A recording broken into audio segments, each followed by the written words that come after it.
I dropped the audio in like our first 2 or 3 live streams, so I always check the audio from you guys when we first get going. So go ahead and talk amongst yourselves about very important things. Yeah, the weather. Oh my gosh. It's so windy Yeah. outside. Yeah, we got hailed on. Did you guys get hail, Tony?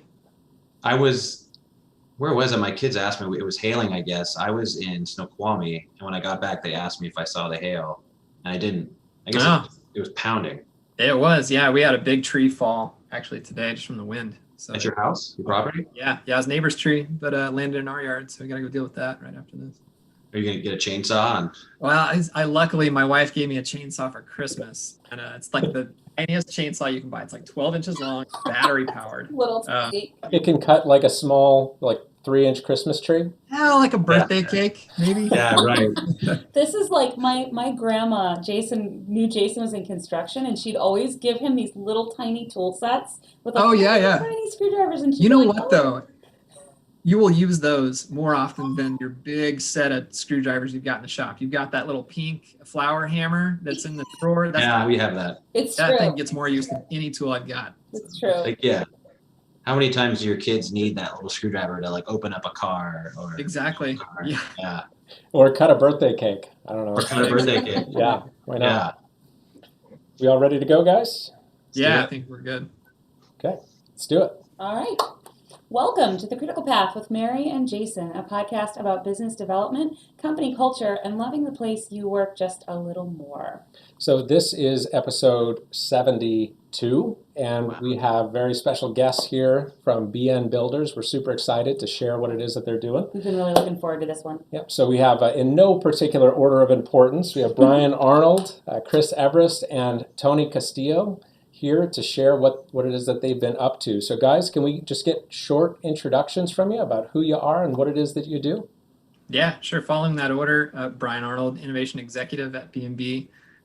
Just had a background in architecture, realized kind of the power of BIM and 3D modeling and technology, and realized that it's a lot more fun sometimes to be on the construction side, be out on site and try to use that technology to our advantage. So that's kind of my story. Here you are. Yeah, we're ready to go. Chris, what do you got? Similar to Brian, also a recovering architect. I haven't practiced architecture in about 20 years. And I find that the envelope that I was always trying to push, the improvement envelope, getting people to question, I didn't find a place for it in architecture. And I found my happy place joining the general contracting world. I loved that phrase, recovering architect. I haven't heard it in those words before, but I think that it is very spot on. And I've met many of your kin. Tony, tell us about yourself. Tony Castillo, project executive. Do you know everybody in Seattle? What's that? Do I? Do you? I think he does. I don't know. Your name is everywhere. Your face is everywhere. I think everybody knows Tony Castillo. So sorry, go ahead. No. Maybe someday. Part of our regional leadership group, so help kind of oversee our local office here. And I was the kid that grew up in the heart of Silicon Valley during a very special time when Apples and Hewlett Packards and all these really great companies were coming to life. And it really gave me the bug for technology. I'm not a recovering architect. I'm a bit of a closet tech geek. So I have the privilege of getting to partner with these two gentlemen and just challenging them and giving them the tools to be successful. So we have a lot of fun, to be quite honest. It's an honor to work with them. That's great. So we work with a number of companies that are kind of leading the construction industry. And while I'm no longer in construction project management, it's exciting to get the bird's eye view and kind of the inside track of what's going on in the industry, because I am a tech nerd, Mary is a tech nerd, and we're always really excited to be able to see how the world's moving, even if we're not the ones specifically moving it. So in my experience, though, when we're rolling back the clock and we're looking at what coordination used to look like, coordination, MEP coordination, framing coordination, all of those parts and pieces, it was a technical nightmare, especially when everything is moving under your feet. And it was really difficult, in my experience, to get owners specifically to understand what's happening or what they're asking. It was difficult to get architects to be able to communicate to engineers in a lot of situations, and ultimately getting it out to the field. So who has thoughts about kind of where we started in coordination in terms of the nature of construction. Who was closest to running old style coordination? I'll get the ball Chris, rolling. go for it. Yeah, sorry. I had a kid show up. Sorry. Yeah, let's go with Chris. I just left call it a light pull plan around how we're going to get started on a very tight schedule project. And the question was, we don't have time to do BIM coordination. And I said, okay, this milestone represents when we will finish using the light table. And everyone looked at me like, are we using a light table? I said, well, how else are we going to do it? I haven't seen a light table on a project in a long time. I think what they mean is, I don't know what we would do. I don't know how we coordinate without them these days. And how do we coordinate without them? Well, and I think you bring up an interesting point, because it is a common theme in construction. We don't have time to coordinate. We don't have time for modeling. We don't have time to build this ahead of time. So therefore, we have to build it in real time with real dollars, not pretend dollars, not play dollars. And I don't say that modeling doesn't cost money, because it does. But I'll tell you what, mistakes in modeling cost far less to correct than mistakes 100%. In concrete. So Tony, do you have thoughts on that question? Yeah, 100%. I mean, I can remember, I think really what happened is we as contractors saw the value. We could see it early on, even as far as like 10 years ago, like, wow, we're on something really special with coordination, with 3D modeling.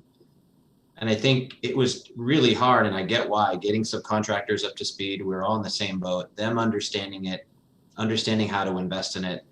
And then you add on to that convincing clients, right? Like, we're just figuring this out, and we're trying to convince them like, hey, we don't quite know what it costs yet. It's so new, but we think it'll add value.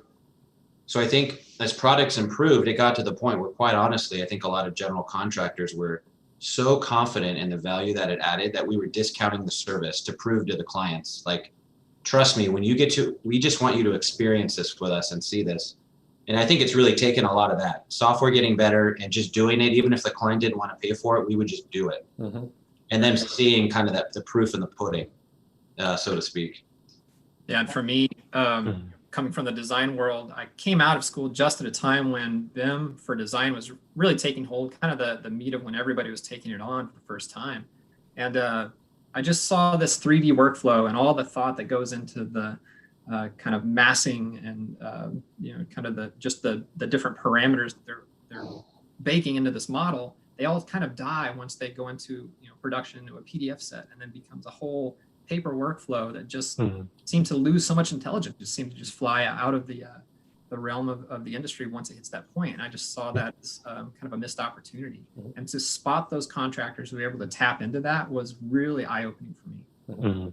Just been kind of riding that wave and trying to understand what's next. And by and large, it's been a really, really fun way to go about a career, is just to kind of stay on your toes like that and just be able to kind of see what's next. And I've seen how contractors are actually benefiting just so much more than the design side sometimes. And we have a little bit more flexibility and a lot more opportunity, I think, to use it in the office, in the field, and just across every step of what we do. It's so my perception of construction as an industry is that construction tends to be conservative. It tends to be risk averse. It tends to be cautious when adopting new technology. If you think about, the carpenter that you grew up under in your life, because everybody is related to a carpenter, right? There's this common sentiment of, well, this is the way that I've done it for 50 years, and there's no sense in doing it different.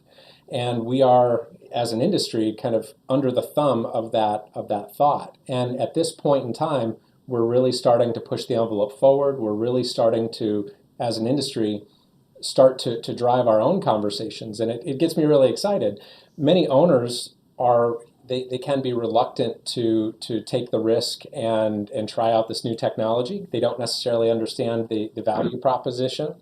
So how do you, let's say in the early days of VR, AR, how do you have those conversations where you're trying to bring clients on, even if we don't necessarily specifically know the calculable value? So Tony, you were talking a little bit about that. Could you Yeah. shed a little light there? Yeah, that's a great question. So I think at BNBuilders, we're very big on R&D, like allocating budgets for this exact thing every year. Brian, Chris, and I will establish these budgets. Hey, where are the immersive technologies we should focus on? And then we kind of dog food them. I know Google uses that a lot. Just you test your own product. So we'll go out and test these things out ourselves in the field. Mm-hmm. And then what we like to do is get our clients out there like, hey, we'll do brown bag sessions with them to highlight some of these technologies, or we'll invite them to a job walk to really show them the value. And in this case, like you're talking about AR or VR, we're asking them, hey, just trust us, try on this headset or hold this iPad. And then we'll ask them for feedback. Mm-hmm. Or we'll say, hey, do you want us to come to your job site and maybe give us access to a model? We'll do this for you as well. But I think it all starts with just a company being willing to invest. Mm-hmm. Because you're right. I think it's an old school industry. It's been around for a long time, and we've done things the same way for way too long. And I think it just takes a company's commitment to being willing to kind of break that mold, I think. So I think one of the noteworthy details, though, when you work in an industry that does tend to hang back a little bit, it means that we have a huge opportunity for growth and development, 100%. much more so than other industries do. And I think we see this rush of technology coming into this construction vacuum, and now it's difficult to parse what's what and what actually works. So I want to go to Chris for the next question. So Chris, what are your thoughts in terms of managing risk and taking calculated risk when it comes to adopting new technology? Sure. So I can share a story of having had the HTC Vive. It's a older VR headset. We had it for maybe 3 weeks, and we had a job interview coming up. And I had one guy working with me at the time. And I said, let's bring it to the interview where you're going to set up in the corner and you're going to put this on the lead scientist's head. And what happened is that we stuck around a good 20, 30 minutes after the interview was over. Everyone was talking, and the lead scientist looked at his colleague and said, we have to have this. And I lead my now grown group, more than just one support, with the motto of do it and show them. Don't talk around trying to convince it, just do it and show them. Yeah. And that's the calculated risk. Got it. Brian, do you have any thoughts to add to that? No, just that you're right, and that it is sometimes hard to kind of parse through all the different terminology, all the different technology. There's a lot to have to grapple with if you don't speak the language of it, which is why we've seen these departments build and grow, right? People who speak the language can operate inside that universe. But I think we're reaching kind of a groundswell now where people like Tony, people like our senior leadership, which I came to this company to be with because I feel like they spoke the language, they're starting to understand it more. They're starting to know what to want. Mm-hmm. That includes owners. I see owners more and more actually crafting their own execution plans for BIM, kind of technology they want to have on their sites because they've seen it work in the past and save them money, save them time, or just have a higher quality product in the end. And so they're actually now pulling us where I felt like for the first, 15 years of my career, it's been a lot of push trying to show them this cool thing we can do. Now it's more about this cool thing we do every single job because it makes for a better product for them. And so seeing that happen has been kind of the dream for a long time for me, to not have to sell it because I'd never really considered myself a salesman. I'm more of a doer, and I like seeing that work being done, being valued and asked for down the road. So that's been powerful. Well, so I want to ask Tony a question. I would argue that everything that we do is in some sort of sales capacity. Like we're all trying to convince somebody of something to at least, even if it's just to hear what it is I have to say, we're all in that practice. So Tony, what are your thoughts in terms of how VR, AR has moved, this kind of leveled up technology has moved from just the sales marketing side to the project delivery side? Yeah, it's a good question. I always use the term, sometimes it's a challenge. I call it like the Willy Wonka BIM services where the client's like, what is this pie in the sky service you're trying to sell me? Like, we have fast forwarded to a point now where like the last 5 years, there's been this explosion of catch up for like 100 years of doing things the same way. And myself as kind of a seller doer and a part of the leadership team is really, like I said, showing these clients these services firsthand is a really big deal. In terms of implementing these, like, and we'll get into it more, I think we're really bullish on AR. We're seeing this transform anything from quality control, safety, coordination, speeding up the process for mock-ups. I mean, we could touch on any one of those and have a podcast on them. But we want to insert those into all of what I just outlined, starting with safety, walking the job with your foreman and looking at coordination, looking at post-tension below your slab, and then QCing a product once it's installed, coming in with your headset or your iPad. And an engineer could quickly be like, oh my gosh, it's so obvious. There's something missing in this wall right here. Well, we can literally do that now. With great ease of use, thanks to companies like Visual Live and others that are bringing these great products to market. So I want to have just a nerd break for just a second. We want to do some hyper-focused nerd oversharing here. So Brian, are you the nerd overshare, or is Chris? It sounds like it, yeah. Okay, so what we want here is just a short share of the actual tech that you're using in a verbal description. In a verbal description. Yeah. I want to hear apps. I want to hear how these things connect and talk, just very sure. short and to the point. Is. Yeah, we're still definitely using a lot of tablet-based AR.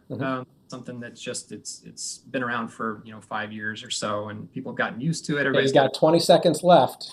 Right, we've moved now into more of that advanced AR using HoloLens, right? Using Trimble Connect and HoloLive, Visual Live's HoloLens component.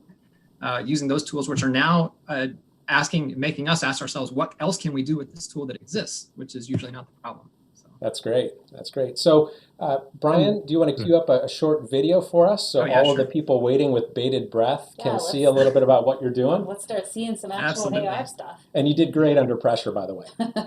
Perfect. All right. So I'm going to share screen and pull up a video here. And if this is not playing, let me know for sure. So this is cool. So we can see the QR code you use to kind of place the model in the space, and we saw the little red, green, and blue axis that shows us what we're looking at. Yep. Yeah. So this is us just kind of getting everything aligned and located. Now this is kind of the current way, or even I would say the past way of doing it, which is having a marker in the field, kind of a monument you're aligning to. So then that QR code, that has to be physically in the space? Exactly. Yeah.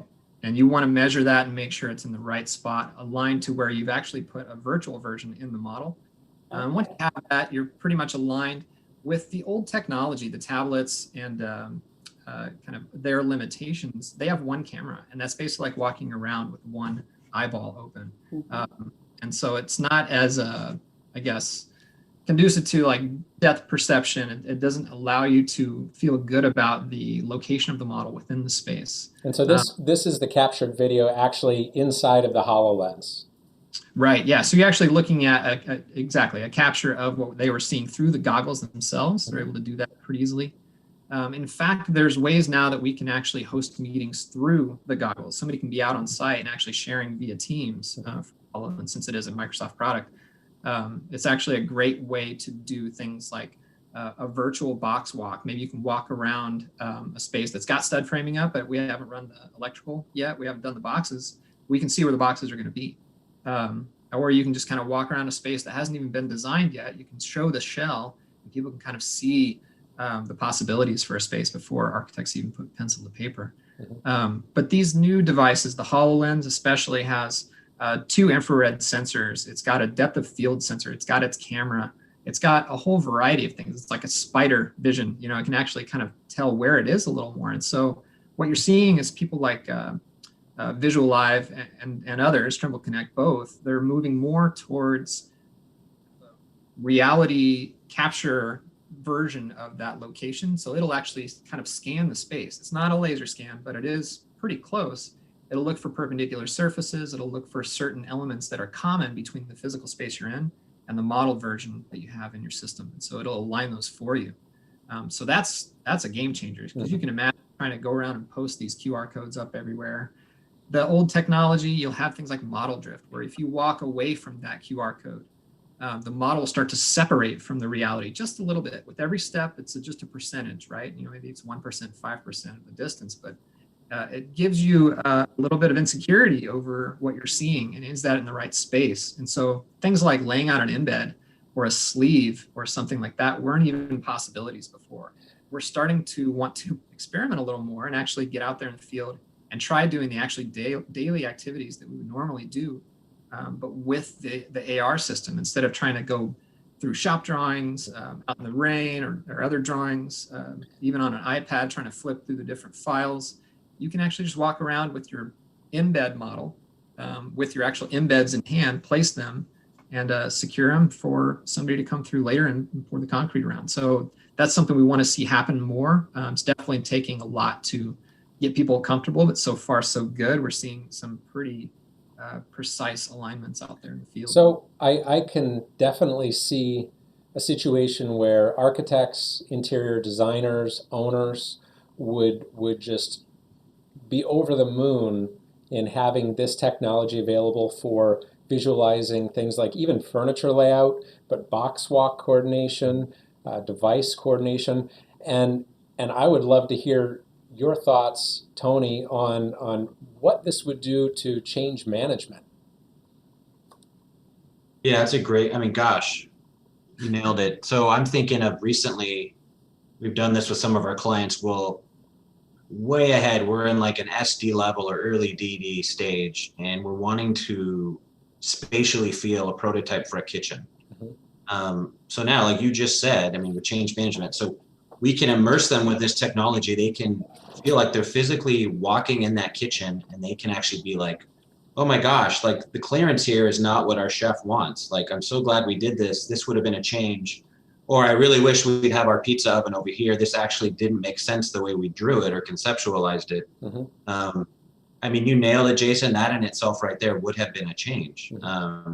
So now we're giving the clients the ability early in the design change to experience the space before we finalized our design, which we couldn't do before, really. I mean, this, like Brian said, has so many opportunities. Well, and it I think helps the customer understand the ramifications of what they're asking for.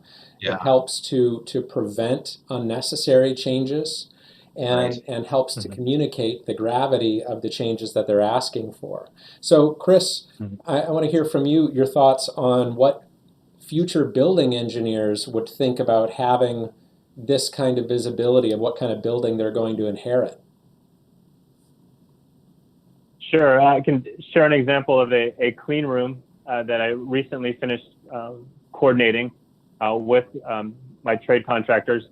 We took a clean room ceiling and we lowered it to the finished floor elevation to allow these facility folks who are going to maintain instruments up in this really compressed space and allow them to walk through among the ducts and pipe racks and electrical bus ducts, and be able to confirm that they're able to reach valves, to access the VAVs, and they're spotting content because it's just modeled that they weren't able to see just flying through a Navisworks model, and it gives them a lot more confidence, reduces their anxiety around, allows them to confirm that what they're going to get at the end of the day is not going to be a surprise. They've had a chance to walk through it. They've had a chance to make changes. Gives confidence to our project engineers in the job, knowing that we've given the client an immersive experience, and to be able to point back to that and say, hey, we already walked through this.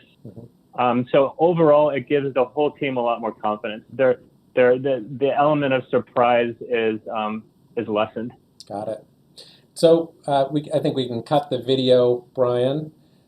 So I want to ask another question, though, that it has to do with buy-in. We talked a little bit about getting client buy-in, and I think in the early stages of the technology, it was difficult to do because we didn't necessarily have the data for it.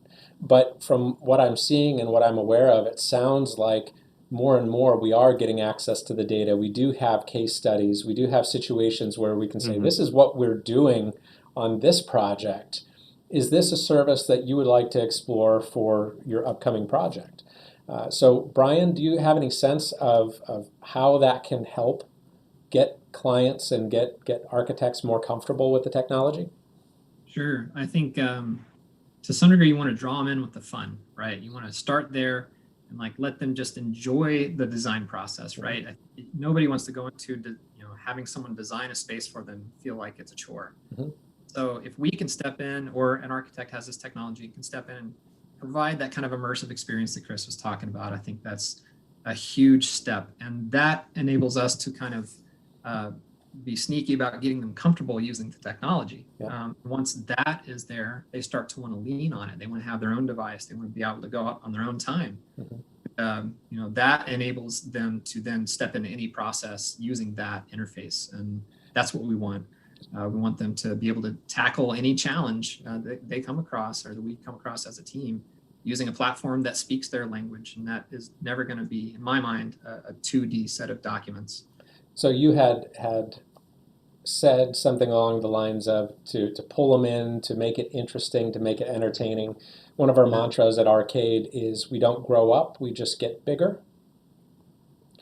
And the idea behind that is that anything that can be fun should be fun. Anything that can engage our brain should engage our brain. It should be a delightful experience. It should be energizing and exciting. I realize that not all things can be that way all the time, but most certainly when we're talking about customer service and pulling people in, that is very much our job, to pull those people in. And we were talking before we started the live stream with Tony, and you brought up something that is critical and key to where we're headed with regard to technology.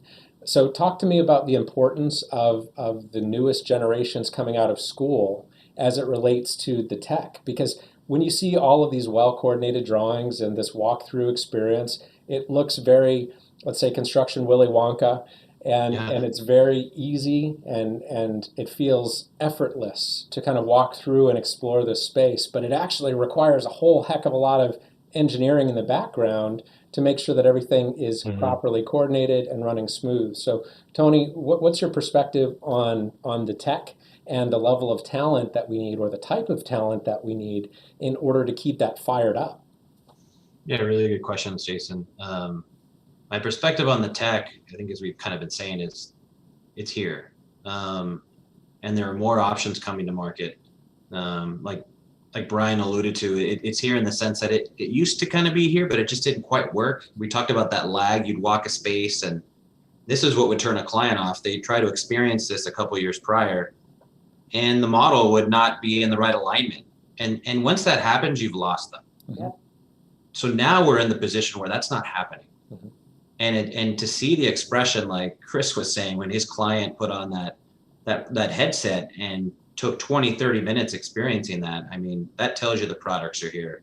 And they're only getting even better. In terms of like the generation, the skill sets, that's already happening as well. We have folks from UW. One of the folks that's on our staff in innovation was an adjunct professor at Cal Poly in California as an architectural engineering background major, and he's already teaching these classes.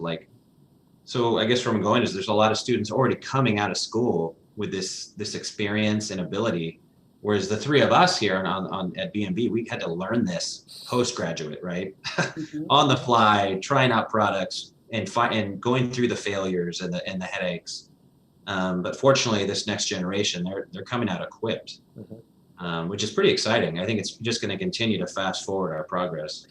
And this is a topic that we talk about, we spend a lot of time with. We have our Foreman Basic Training Program, and the idea is that we're trying to get people ready to jump into a leadership position today, but also prepare them and show them things about what to expect tomorrow and what types of tech they need to be ready for. And I think that more and more, when we think about what the foreman of the future is going to look like, what that field leader, what that skill set needs to look like for that field leader to be successful, I think that it is night and day different from what it looked like for our parents. So Chris, do you have any thoughts about important things that field leaders for today and for tomorrow need to be focusing on that were different than what came before?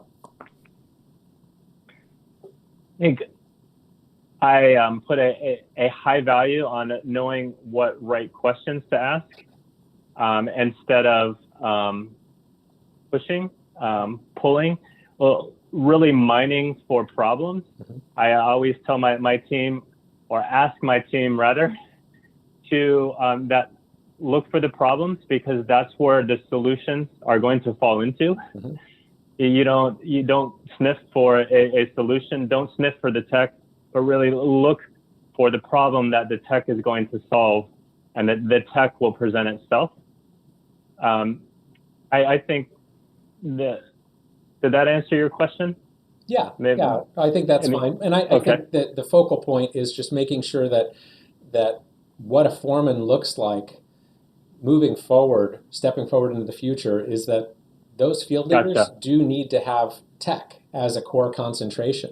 Well, and I think another interesting part of this whole conversation with the AR and the VR and the way that we're using all these tools is that I think for a while there was a perception that it was hard to get young people to come into construction. And I think there was some part of that was that young people in technology, like technology is such an integral part of their lives that when they step into the construction industry and look around and see no technology, and it looks like the Flintstones this in isn't construction. For me. And so as the technology is catching up, and let's say the importance that we place on technology gets higher and higher, I think that it's all the more important that we start that conversation. And Brian, before we started, you'd shared something along the lines of, your angle is to get your team comfortable with being uncomfortable and trying to break the tech. So talk to me about that. Yeah, I want to see the thing fail as many ways as we can make it fail, or we're not going to feel comfortable with it, right? If we make it fail, we go back, see how it failed, see if we can correct. And if it's technology that's holding us back, we need a new piece of technology. But if there's something we can do with our process that could change to make it better, more training, or just more time or examples to work with, we'll do that. I want to keep stretching our abilities, pushing the developers, and getting our clients, involved in that process and seeing where the limits lie. So there was one of our favorite, I think it's my single favorite piece of feedback from our training, is when someone said, "I love the feeling of failing in a controlled environment." Right. Yeah, this is like falling from a tightrope into a net, and it's okay to fail. And I think the sentiment that you're getting at, Brian, is when we're adopting new tech, when we're exploring new tech, when we're in a controlled environment, we want to do whatever we can to see how it breaks so that we can understand it and we can protect against it going forward. And I think that's just a really smart approach, because being wrong and making mistakes, that is the essential part of learning that we all need to be doing in the industry. So Tony, what's that, Brian? Throughout our lives, absolutely. That's what keeps us on our toes and keeps us feeling alive. I think most people who are creative or just want to be productive, that's what they need. Tony, what are your thoughts on that topic? Yeah, I think you nailed it. I think if you're afraid of making a mistake, you'll never move forward. You won't be in a position where you get to try out these products and you can actually get buy-in from your field. I mean, that's a huge part of it, right? It's not just your client. You've got to get your people to want to adopt that product and to see it firsthand. But yeah, if you're scared at what it could do or how it might fail, you'll never get there. So I'm grateful that, like I said, as a company, we've committed to every year we create an R&D budget, and we're purposely challenging ourselves and our people to embrace these technologies and to learn with us. And then it's when you see, I think the best proof of your success as an innovation department is then when your superintendents and your foremen are like, "Oh my gosh, we just won this job. I want Chris. I want Brian. I want him to show what we did on our last job." When you get that kind of accolade, like that just makes your year, and it just proves that the mistakes you made in the past, all that R&D was worth it.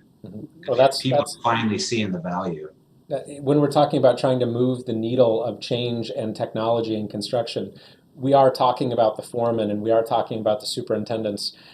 They are oftentimes some of the last bastions of doing it the way that our parents did. And when you Right. can get the buy-in and you have them hook, line, and sinker that they're participating in this technology and they're pushing it forward, I mean, that is a win. That is a win. Chris, do you have any thoughts on how to win that buy-in, how to get that buy-in from whether we're talking about field foremen, field superintendents, or even clients or subcontractors? And just to dovetail on the previous discussion is how might we craft that safety net? Mm-hmm. Yeah, is it part of culture?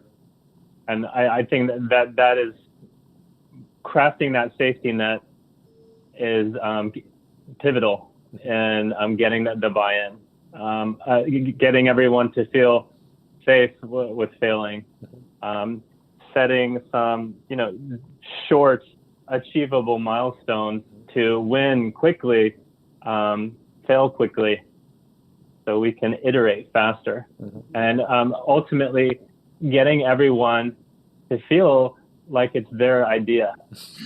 And yeah, I don't want to give away all our secret sauce, but that's huge.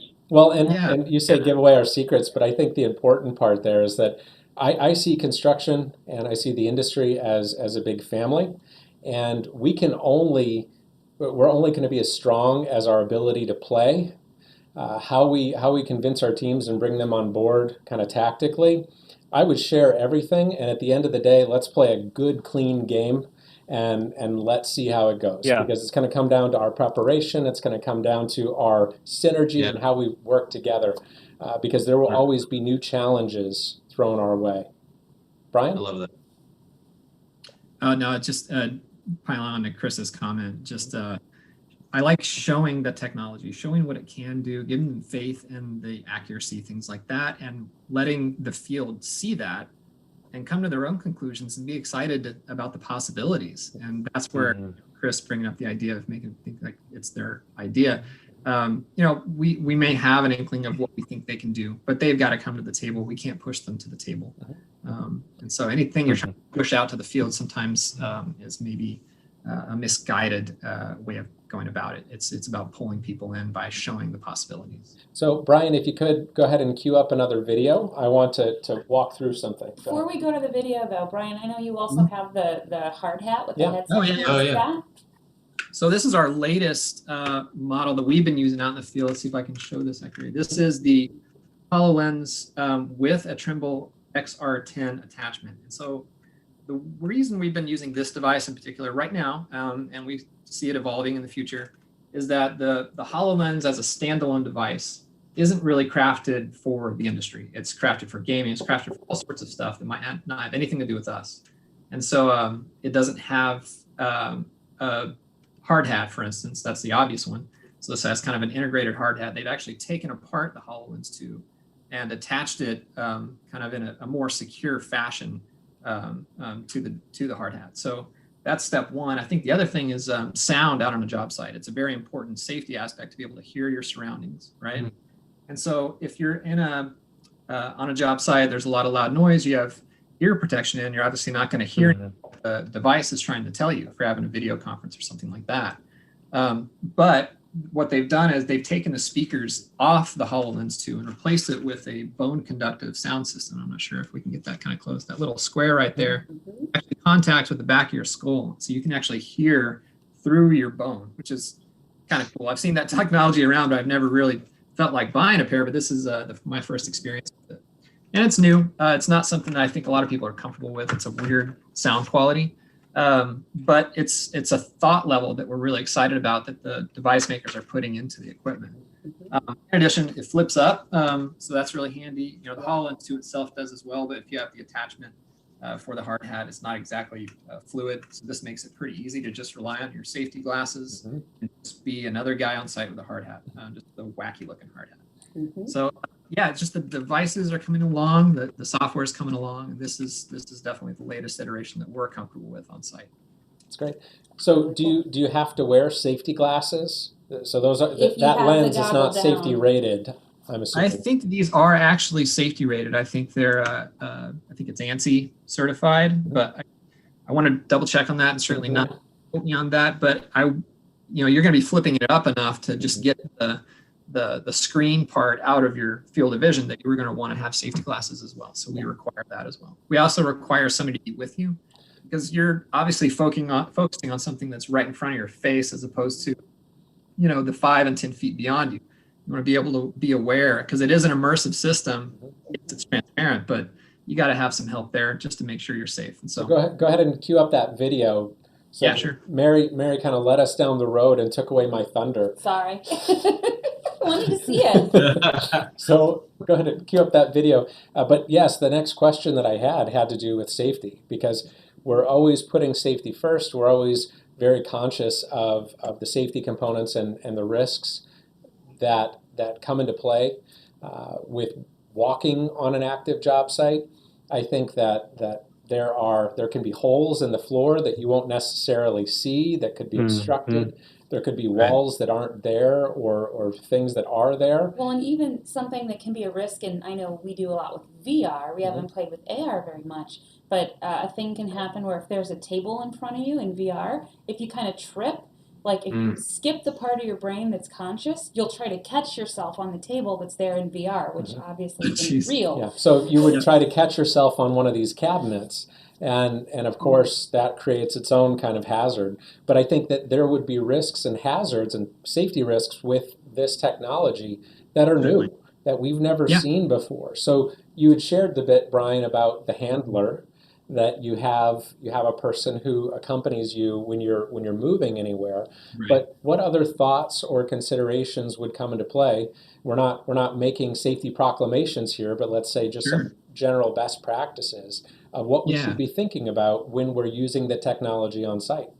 Well, for right now, COVID is a big one. So having to clean these things after every is a big deal. We've had to come up with our own protocol of cleaning them. You can't actually use certain wipes on the actual goggles. So you have to be careful about what products you're using, what you're spraying, things like that. But that's one aspect. I think another aspect that people don't think about a lot is just not everybody's comfortable.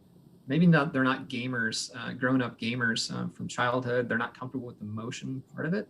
But I've talked to personally some Oculus engineers who have explained to me the phenomenon that actually goes on in your brain that makes you sick sometimes when using these technologies, especially VR, since it's 100% immersive. But what's actually happening is that, your brain understands changes in elevation through your ears. And so it uses the changes in pressure along with some other cues to tell itself that it's moving up and down. But if the system is telling you that you're moving up and down, but your ears are not. So you're maybe going up and down through a floor in the model, but you're standing on an actual floor, not moving. Your brain doesn't know how to make the two agree. It doesn't know how to compute, right? And so it actually thinks it's been poisoned. It thinks that it's got something in its system that's making it hallucinate. So it wants to get rid of that. Hence the nausea. Yeah, that's one aspect, but we're also trying to just see how these activities go in the field. If you're going to be installing embeds or laying track while using these, what kind of hazards are going to come up? We try to be creative about finding those hazards before they happen, but being realistic, a lot of them may have to just become apparent, hopefully not through injury or anything like that, but just somebody becoming aware of a possibility of an injury using these systems. So that's honestly one big part of it for sure. Got it. So I have another question about what it can do now. I know some of it is still kind of developing. So we were talking about the fact that the models that we're looking at here, these come from Navisworks. So compared to what you can do in, say, just Navisworks Freedom, what can you do with this? Is it right now, can you just move around the environment and view? Or can you do things like pull dimensions or select things or turn off certain models? What can you do with it right now? You can do quite a bit. I'm pausing the video because I'm trying to find it more. But you can see, there we go. Okay. So yeah, you can see some of the standard toolkit within the HoloLive system. You have the measure function right here. I'm not sure if you can see the mouse circling that, but you can measure, you can turn layers on and off. Trying to think of things that you can't do in Freedom.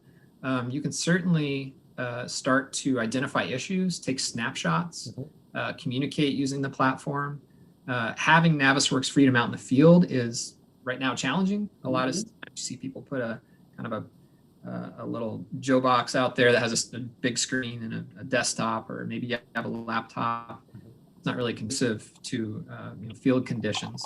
You can get onto a model, navigate it maybe on BIM 360 on a tablet, but again, it's just not really friendly to somebody who's not a habitual tablet user. Yeah. This just feels more natural to someone to navigate. So that's a big aspect of it. But what you can certainly do is the X-ray vision part is really powerful, because you can see the space and just layer in as you want the geometry that's in the model. I think I mentioned the identifying issues. See that becoming a much bigger part of what happens by using AR, where if we have an RFI meeting happening, we actually go out to the field, we host the meeting, we're dragging dimensions, we're marking things up, a possibility for a relocation of a pipe. We can actually draw that pipe in, and maybe a future where we can live model that pipe in or slide that model component over to show where it could be. I think that's not far off. In fact, I'm sure that there's somebody who's working on that right now to be able to do that a lot. Cut your video, Brian? Oh yeah, sure. Yeah. So Tony, Tony or Chris? Jason, mind if I pipe in? Sure. I mean, let's think about what happens after construction. Owners that have the model for their facilities management, we can query assets, as they're called, once they're built, query the data of that asset. So maybe we can look above the ceiling without a ladder at a VAV and understand how it's functioning, look up its, the owner, the documentation, the history of prior maintenance. So let's think about those owners that do have models at the end of the construction. Well, and Tony, data is still available. Tony, I think you brought this up in a previous conversation in terms of the owners of the model and how important it is that if the owners want the model, it's important that there's some sort of steward appointed to champion that and carry that out. Do you have thoughts or anything you want to share about that topic? Yeah, that's huge. Because we call it BIM, like BIM to FM to facilities management, being able to give a product to the client at the end. I think for that to work, you have to be truly aligned at the very beginning. Like you just hit it. So whether it's the design partner, I think what we can do as a GC is really help that client understand, well, what are your goals? Like, what do you want out of this? And then we need to make sure that the design team understands that, because they're going to be best suited, I think, to really carry the model forward, I think, and we use it for reference. But I think it's really important that our clients are able to share that with us very, very early. And I think that the point that you had brought up had to do with the amount of time that the general contractor spends with that model relative to the life of the building. Yes. is a really small percentage. And it's just sort of like a trade hazard or something, that you happen to be the entity that's closest to the generation of that, and you happen to be suited to be able to work with that technology. It is important that if the owner wants to get the maximum benefit out of that technology, that they have someone who really can embrace that whole thing and own it and run with it. And the contractor is really just interfacing with that model as opposed to being the owner of it. You nailed it. Yeah, totally. Yeah, so getting the facilities manager in on that discussion too, the owner bringing the right parties to the table on his or her side to help us establish those goals is critical. Great. Well, I really appreciate you guys being here, and I want to just bounce a closing question to everybody. So as we're kind of getting out of here, Chris, what do you think will come next for the future of AR? What do you think? Brian's already had the preview of this. So what's coming next? What coming next with the future of AR, I would say that it's related to my previous comment, just owners.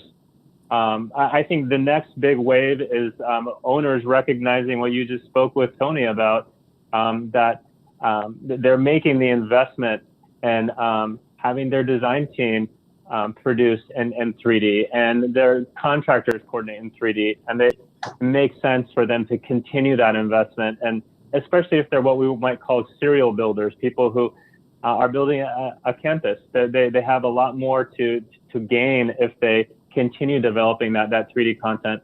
So I think equipping our, overall wearing tool belt, nice, along with that nice keychain on their belt buckle, maybe a hard hat with some, a visor that is going to shoot some Fruit Loops in their glasses, right?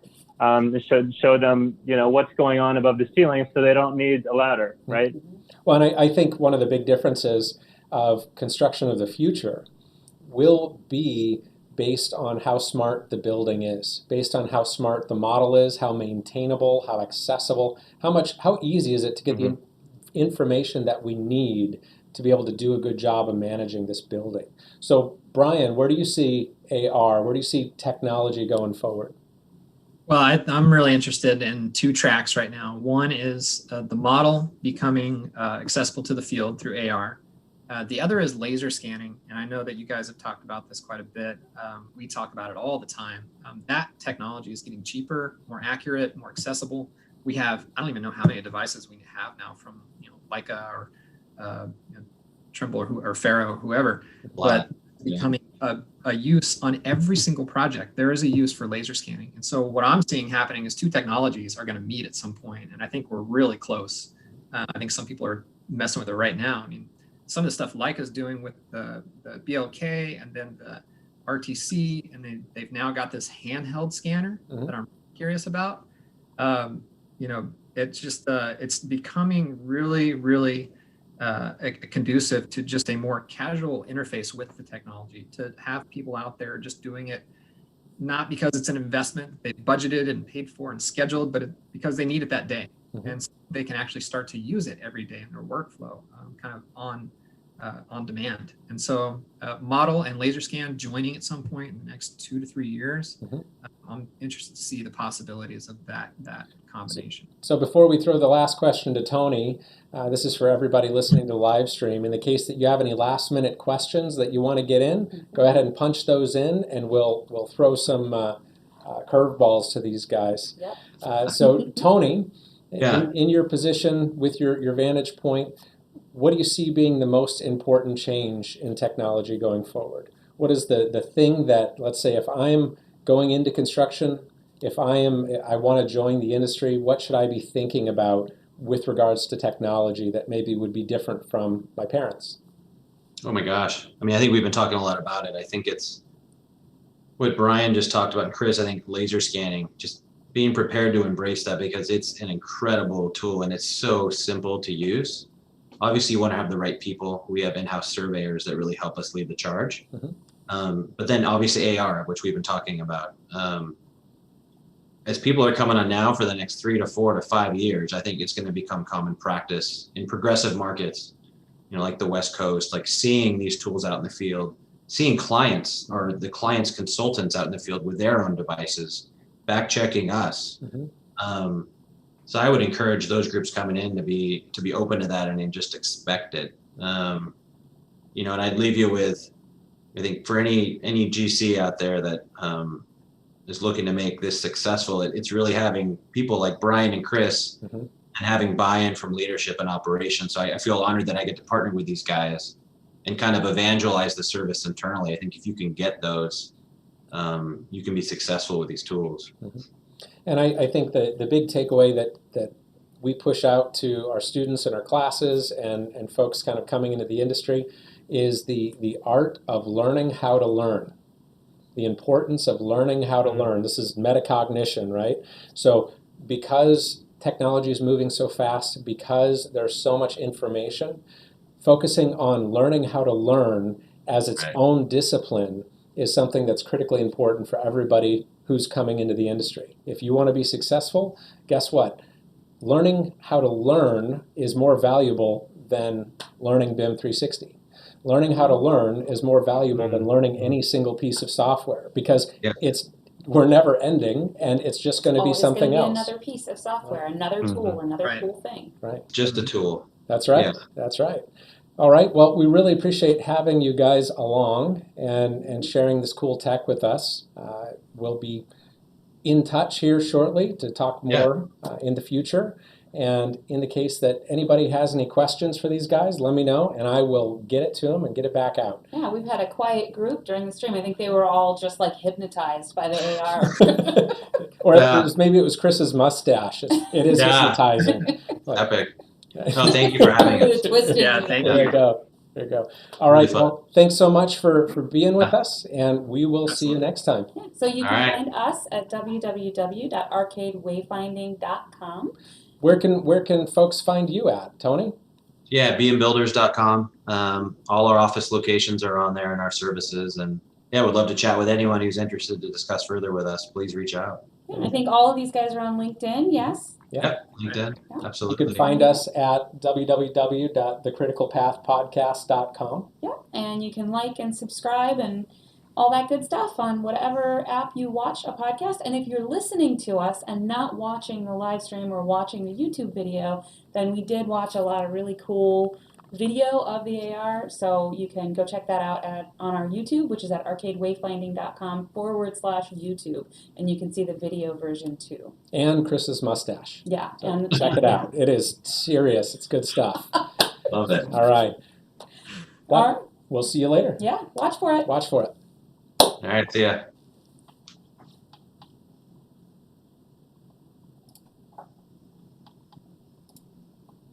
Okay, that is the end of the stream. Cool. Good deal.